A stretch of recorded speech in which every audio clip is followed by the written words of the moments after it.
To learn C, you need to start with three core ideas: variables, data types, and input output.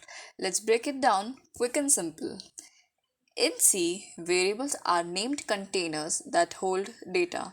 Before using one, you must declare its type, like saying, I want a box for a number. C is a typed language, so you must tell it exactly what kind of data you're storing in it. Want a whole number? Use int. Decimal?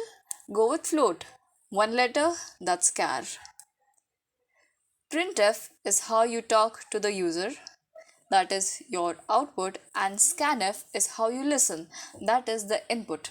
Think of them as the mouth and ears of your C program.